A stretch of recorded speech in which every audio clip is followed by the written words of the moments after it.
jemaat Tuhan, senang sekali berjumpa lagi dalam acara Light of Revival. Mari kita membuka bagian firman Tuhan yang akan kita renungkan di hari ini di dalam Ibrani 4 ayatnya yang ke-15.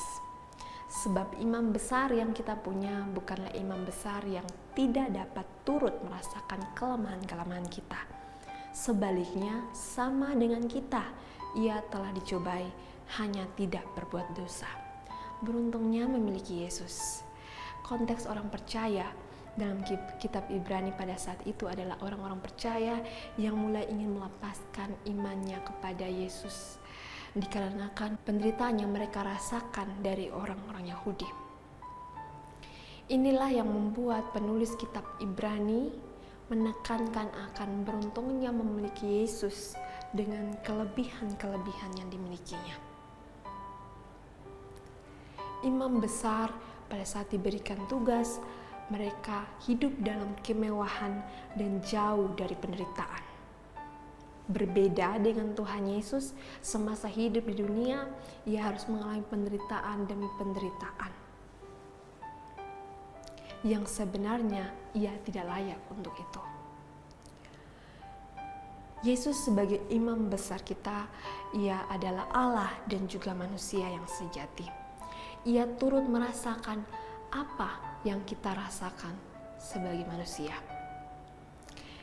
Ia pernah merasakan sedih ketika mendengar Yohanes dibunuh. Ia pernah merasakan kecewa pada saat ia ditinggalkan oleh murid-murid. Ia pernah merasakan marah ketika melihat orang-orang berjualan di bait Allah. Ia pernah merasa senang ketika melihat Zakheus bertobat.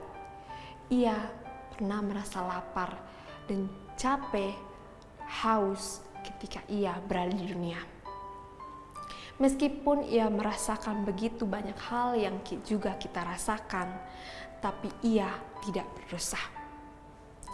Berbeda dengan kita yang kapan saja bisa jatuh dalam dosa.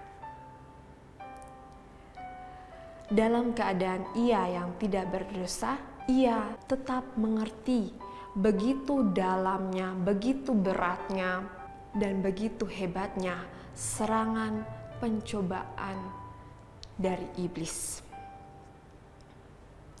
Dari pengalaman-pengalaman yang Yesus rasakan selama di dunia, ini membuat kita beruntung mempunyai Yesus sebagai Tuhan dan Juru Selamat kita. Ia mengerti apa yang kita rasakan karena ia juga pernah merasakan apa yang kita rasakan. Ia mau mengampuni kita jika kita datang sungguh-sungguh memohon ampun kepadanya, sebesar apapun dosa kita. Ia tahu bagaimana cara menolong kita dalam setiap kesulitan-kesulitan yang kita rasakan karena ia pernah merasakan kesulitan-kesulitan semasa ia hidup di dunia. Dari sini kita sebagai orang percaya sungguh-sungguh harusnya bersyukur bahwa kita punya Tuhan, punya Allah seperti Yesus yang tahu apa yang kita rasakan dan tahu bagaimana cara menolong kita. Masalah-masalah yang kita alami janganlah membuat iman kita akhirnya melemah. Janganlah godaan-godaan dari dunia membuat kita beralih kepada yang lain.